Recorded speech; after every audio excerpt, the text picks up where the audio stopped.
បាទប្រវិជននេះគឺជាក្រុមគ្រូពេទ្យ711បាទបានធ្វើការកំពុងតែរៀបចំឧបករណ៍និងធ្វើការសង្គ្រោះបាទទៅដល់បងប្រុសជាអ្នករត់កង់3បាទតាមការជាក់ស្ដែងនេះគឺគាត់បើកដឹកកូនបាទតែមិនទាន់ដឹងថាគាត់បើកដឹកកូនទៅណានោះទេបណ្ដាលឲ្យមានជួបគ្រោះថ្នាក់ចរាចរណ៍គៀបជាប់ជាមួយនឹងកង់3តែម្ដងឲ្យកូនគាត់រងរបួសភ្នែកនៅប្រហែលជាអាយុ3ខួបទេបាទប្រវិជនឥឡូវនេះឪពុករងរបួសធ្ងន់ធ្ងរមែនទែនបងគំរើបងបាទបងគំរើបាទបាទជួយបងឯងទេបងកូនស្រីបងឯងអីបងកូនស្រីបងឯងអីបងម៉ាក់គាត់មកដល់ហើយកុំបារម្ភបងបាយទៅព្យាបាលជំងឺសិនបងទៅព្យាបាលជំងឺសិនបងបាទគាត់ព្យាយាមរើបរាបាទគាត់ព្យាយាមរើបរាគាត់មិនចង់ឡើងរថយន្តពេទ្យទេបាទគាត់បាទមានអារម្មណ៍ខឹងបាទក្នុងហេតុការណ៍នេះបាទដោយសារលើកង់3មានកូនស្រីគាត់ទីស្រឡាញ់គាត់បាទ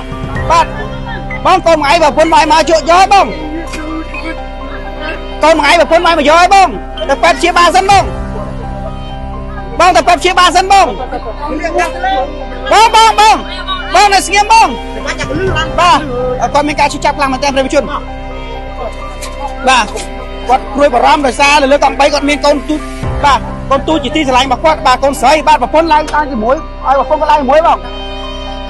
បាទប្រជាជនបាទគឺគាត់ព្រួយបារម្ភទៅលើការសុខភាពរបស់កូនគាត់បាទដោយសារគាត់បើកបរកង់3ជួបគ្រោះថ្នាក់ចរាចរណ៍ត្រូវបានគៀបជាប់ហើយរបស់គាត់គឺធ្ងន់ធ្ងរមែនទែនបាទគាត់ព្យាយាមរើបរាស់មិនចង់ឡើងទេដោយសារគាត់បារម្ភពីសុខភាពរបស់កូនស្រីរបស់គាត់កម្លាំង711បានមកដល់នៅចំណុចទីតាំងនេះកន្លែងបាទមានគ្រោះថ្នាក់កង់3បុកគៀបជាប់ជាមួយមនុស្សឥឡូវនេះត្រូវបានកម្លាំងបានយកឧបករណ៍បាទរួមទាំងរថយន្តសង្គ្រោះមកដល់ចំណុចទីតាំងកន្លែងកើតហេតុទេបាទ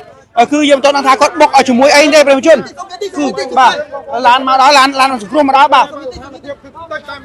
ថានភាពបាទកង់3គឺគ្រោះថ្នាក់ធ្ងន់មែនទែនបាទកម្លាំងជំនាញបាទចុះមកឲ្យបាទប្រជាជនរៀបចំឧបករណ៍ដើម្បីធ្វើការបាទកាត់ទាញយកមនុស្សចេញដើម្បីបាទសង្គ្រោះបាទអាយុជីវិតរបស់គាត់ប្រជាជនស្រូវតាមដល់ផ្លូវកប់ស្រូវតែម្ដងអូកូនក្មេងមានកូនក្មេងទៀតពីនេះឲ្យកូនហ្នឹងហើយចេះអីហ្នឹងមានពីឲ្យកូនមកហ្នឹងហើយនោះក្រោយតែយកតដឹងថាបុកមួយអីបងអត់ដឹងថាគាត់បុកមួយអីទេតែជាបុកគេពីក្រោយឥឡូវប្រពន្ធគាត់ដឹងទេបងដឹងហើយដឹងគាត់អើណាក្រោយទៅមកដល់មិនបានសមត្ថកិច្ចឲ្យខាងជាបរិវត្តចិត្តនឹងជួយគាត់ទៅបានមិញហ្នឹងទេបងអូបាយអូចេញមកឃើញចឹងមកគាត់បងរៀបចំបាត់តូបឯហ្នឹងដល់ពេលហើយលឺដែរហ្នឹងលឺគាត់កូនគាត់ទូចនោះអត់ត្រូវអីទេអត់ត្រូវអីហ្នឹងអូព្រមជនហើយបាទបងប្រុសជាអ្នករកង់3បាទត្រូវបានមិនទាន់ដឹងថាបុកជាមួយអ្វីនោះទេបាទបណ្ដាលឲ្យគៀបជាប់ជាមួយនឹងកង់3តែម្ដងព្រមជនបាទលើកម្លាំងជំនាញបាទ711បានធ្វើការបាទសង្គ្រោះគាត់ហើយដោយសាររបួសគាត់គឺធ្ងន់ធ្ងរមែនទែនផ្ទៃផ្នែកខាងមុខបាទផ្ទៃផ្នែកខាងមុខគឺបែកឈាមពេញនឹងតែម្ដងប្រជាជនហើយស្ថានភាពបាទកង់3របស់គាត់ខ្ទេចខ្ទីតែម្ដងបាទស្ថានភាពកង់3បងប្អូនបាទស្ថិតនៅតាមដើមផ្លូវមហាវិថីឈ្នះបាទនៅខណ្ឌព្រែកភ្នៅតែម្ដងបាទសង្កាត់គោកលកាបាទគឺមានគ្រោះថ្នាក់ចរាចរណ៍ឥឡូវមានការភ្ញាក់ផ្អើលមែនទែនប្រពន្ធគាត់តែលើដំណឹងថាប្តីជួបគ្រោះថ្នាក់ចរាចរណ៍បាទដៃជើងទន់ហើយបាទដោយសារនៅលើកង់3នោះមានកូនស្រីជាទីស្រឡាញ់របស់គាត់អាយុបាទ2ខួបជាងទៀតជិះជាមួយឪពុករងការប៉ះទង្គិចផ្នែកខាងមុខបាទ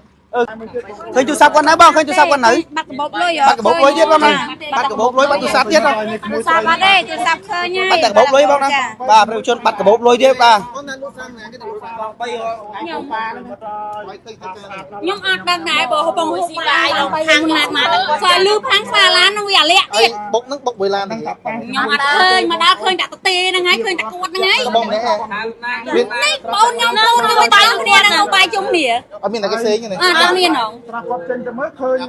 បងប្រុសកង់3បាត់ទៀតជាប់យន្តនិយាយទៅមកទៅឃើញតែប៉ុណ្ណឹងហ្មងហើយសម័យតែកូនហ្នឹងអត់ឃើញដែរដល់ហើយកូនហ្នឹងវាងើបមកហៅខ្ញុំតាហើយទៅបានយកចេញបាទមានឃើញហេតុការណ៍ទេប្រជាជនពិបាកក្នុងការរកនៅប្រភពមែនទែនដោយសារតាមម្ដងទៅមហាវិថីឈ្នះនេះគឺរឿងយប់ដែរហើយស្ងាត់បាទនេះគឺកម្លាំងបាទក៏ដកទៅវិញហើយដោយសារគាត់បាទដើម្បីត្រៀមការផលិតមានទាំងរថយន្តផលិតអគ្គីភ័យមានទាំងរថយន្តបាទកាត់បាទឧបករណ៍សង្គ្រោះបាទគឺធ្វើការមកលឿនមែនតើបាទបងកងកម្លាំងប្រជាជនបានយកមកហ្នឹងហើយកូនស្រីគាត់យំខ្លាំងពេលការហែតបងចេញមកឃើញមានយំមានណាស្ងាត់ឈឹងណាស្ងាត់ឈឹងតែវាបោះដៃគេវាជួយបងខ្ញុំដឹងតែបានតែមានខ្មោចអូ ត្រូវជឿ បានកូនខ្ញុំលើកមករីកព្រេងខ្លាំងលេង ខ្ញុំមានហ៊ានទៅចិត្តណា ខ្ញុំមានចិត្តទេក៏ឃើញ ខ្លាចឈាម អូ ឃើញ ប្រជាជន វាបាត់ទាំងអស់ បើជាស្រ័យយើងអត់អាចប្រចាំងបាត់មុខក្មេងបានទេដោយសារគាត់បាទកំពុងតែមានការជឿចាប់ប្រជាជនបាទប្រជាជនឥឡូវនេះត្រូវបានរថយន្តសង្គ្រោះ711បាទធ្វើការបាទដឹកបាទអ្នកជំងឺយកទៅសង្គ្រោះហើយចំណែកឯកូនស្រីរបស់គាត់ត្រូវបានម្ដាយរបស់គាត់បានមកដល់នៅចំណុចទីតាំងហើយគឺបកគោជូនបាទក្រុមគ្រួសាររបស់គាត់ហើយហើយយ៉ាងណាមិញបាទគឺមានការអបតកិច្ចនេះគឺយើងមិនទាន់ដឹងថារឿងនេះបុកជាមួយអ្វីទេដោយគ្រាន់តែឃើញប្រជាពលរដ្ឋចេញមកឃើញកង់3គៀបជាប់ជាមួយនឹងមនុស្សតែម្ដងហើយពោពេញទៅដោយឈាមបាទស្រោចពេញខ្លួនតែឥឡូវសមត្ថកិច្ចកំពុងតែព្យាយាមបាទទំនាក់ទំនងនិងស្វែងរកបាទប្រភពនៃហេតុការណ៍គ្រោះថ្នាក់ចរាចរណ៍មួយនេះអរគុណដល់ប្រជាជនដែលខំចំណាយពេលដែលមានតម្លៃតាមដានអង្គភាពសារព័ត៌មានខ្ញុំបាទជឹមសុកណារួមទាំងក្រុមការងារសូមអរគុណបាទសូមគោរពលា